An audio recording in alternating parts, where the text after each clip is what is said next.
So this is our third night of Bible study under in this course, Woman Created in God's Image, a critical study of Genesis chapters 1 through 3. We've looked at quite a bit, but I do want to have an overview for Molly and others who may come who have missed some of our courses, some of our classes. So if you'll go to the screen, look at the screen. There's obviously the name of the class. The first thing we did was we discussed the syllabus. You have a syllabus there, and we went through it and really explained what we mean by certain words and phrases, and some of those words and phrases that we discussed are in the course description, and the course description says that historically the Christian church has interpreted Genesis chapters 1 through 3 in a manner whereby God was believed to give greater meaning, value, and worth to males. During this 6-week course, we will explore the theological anthropologies of early church historians and church fathers, such as Augustine, Tertullian, Origen, and Martin Luther, as well as provide an alternative interpretation of these texts, alternative interpretations of Genesis chapters 1 through 3. This course is open to women only.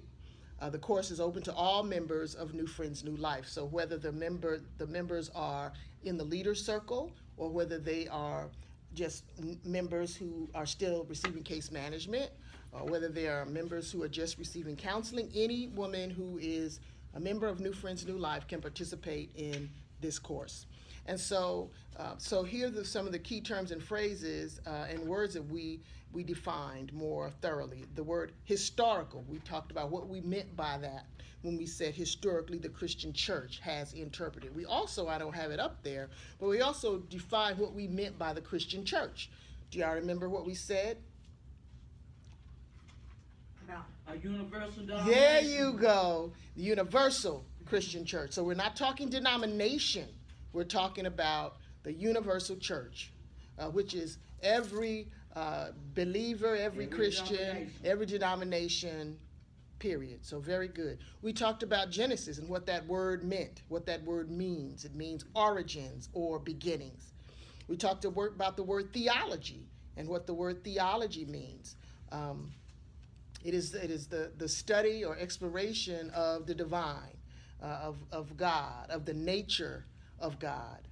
Then we talked about theological anthropology. We said that's a 50-cent word, but it is in our course description. And so thinking about theological anthropology, it is, since theology is the study of the nature of God, and anthropology has to do with what it means to be human. Yes, so go ahead, tell me. As it applies to humans. Okay, so theological anthropology deals with how we understand what it means to be human in light of God as creator. And then we talked about canon. We talked about what that means when we look at the Bible as a whole and how we got the Bible as we see it today, and how the Bible was canonized and some of the processes by which it went through that. So we talked about that. Then we talked about, and this was pretty interesting, we had a conversation about for each woman to answer this question, what is the Bible to you? Because it's very important as we begin this study to understand what the Bible means to you. How do you, what is the significance of it to you? And here are some of the descriptions that you all gave in explaining what the Bible is to you. Some of you said that the Bible, what it means to you or what it is to you, is it offers a way to change one's life. It gives answers for life. It gives instructions on how to have faith. It gives truth. It tells us about Jesus and helps us to have a connection with him. And one of the things that I did, do you remember what I did when y'all answered some of these questions? Mm-hmm. What did I do? Wrote them down. Well, yeah, I did write them down. But remember, as you amended your lesson. Well, but also when some of you said, all right, so the Bible, what is the Bible to me? Well, it offers a way to change one's life, right? You remember I said, well, there are other books that give you Right, ways yeah. of Yeah, changing you one's got life. those. And you said, someone said, God, it gives answers for life. Well, there are other books that gives answers for life. And someone said it gives instructions on how to have faith. Well, there are other books that give instructions on how to have faith. So we were exploring and trying to see, but what makes the Bible different?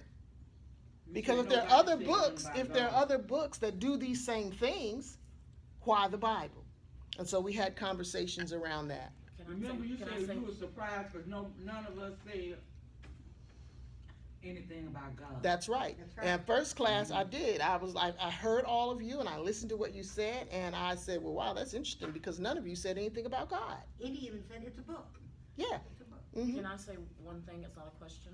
The Bible means to me is that even though I grew up with it, the misinterpretation, the different messages I got than what you've explained to me makes me want to read it more because I see so many people that use a book of love as a weapon against others. Okay. So it's important to me Okay. to understand it. Okay. Good. Then we looked at, and you'll see you have a handout of a timeline on how we got the Bible. And when I wrote the first lesson, I did not include the timeline, but as we had our conversations and I heard what you all understood or your way of thinking and then about the Bible and then questions that arose from the class, I realized that it was important to show something else about the timeline, the process of how we got the Bible to help explain that the Bible did go through a process. And I shared my own testimony of when I was younger, I thought how I envisioned how we got the Bible was, you know, this man sitting outside and he was on a rock and he had his little, you know, scroll and he was listening to God and he just wrote everything God told him to write. That was my vision of how we got the Bible. But going through this timeline of how we got the Bible, that was to help you all see and understand that it did go through a process. And there were many other books that some early theologians and scholars thought ought to be in the Bible as we know it today, but decisions were made not to include those. And then some were included. And then I shared the Bible that I use, the HarperCollins Study Bible, which includes some of those very books that the apocryphal, the deuterocanonical apocryphal books. Are some of those the ones that are called the Gnostic Gospels? No, but that is Have you studied those that too? is some of them, Okay. right? But yeah. I've been So we scared. talked about that. Because I was afraid that I didn't, my mom would say that was wrong to read that. That's like going and reading a book about Satan. Oh my goodness. We have to make our Yeah. own decisions. Yeah. And so then we talked about. Oh, you had a I question? just have No. a question. Yeah, So I yeah. know so in year 33, Jesus Okay. died. Yes. So there was before Christ, Yes. and then there's after Christ. Yes. What is the years 1 through 32? What are those considered? Or those, He was here. He was here. Okay, so that would be, That's time. Okay. Yeah, that's time. and that's so. In these, will we talk about what happened in 1 through 32 No, years? no, 'Cause not that's in not this Genesis. class. Okay. Not in this class because this class is not about that. Okay, it's about Genesis. Right. Okay. But I wanted to give some background, Okay. at least on the Bible, and get your understandings of it. Okay, Right. And so that's why we went this route. I gotcha. Okay. But that could be another class. Gotcha. Okay. And so then we looked at, as you were talking about that process and that timeline, so we talked about after Jesus died, after the apostles died, those persons who helped Jesus to establish the early church, right? They died. So what happened?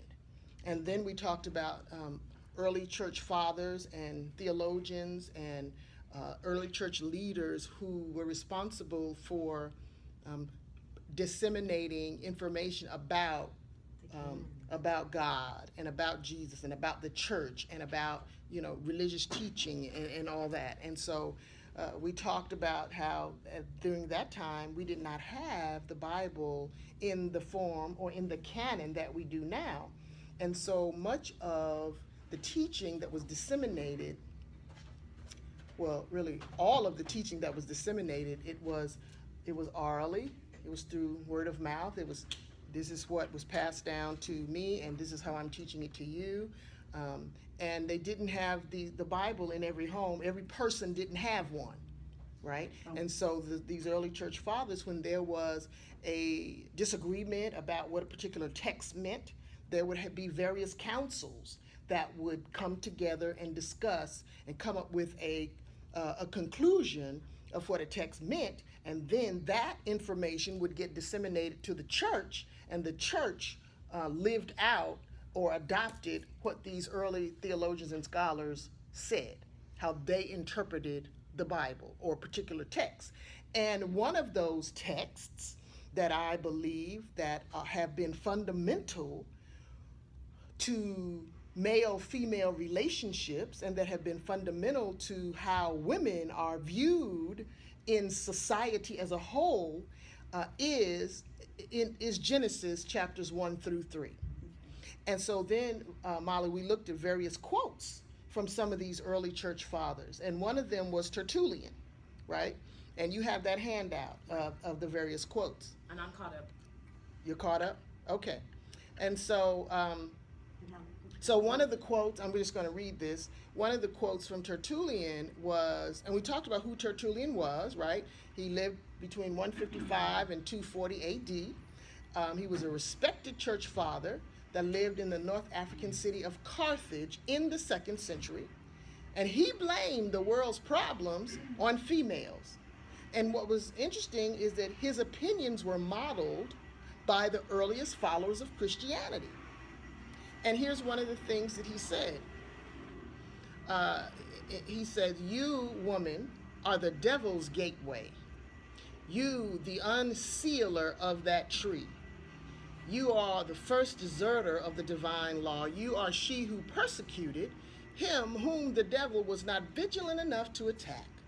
You destroyed so easily God's image.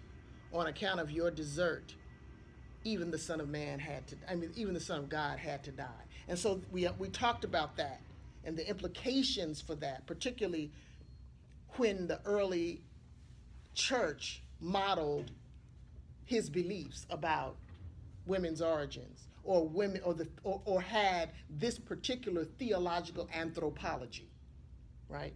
So we talked about that. All right.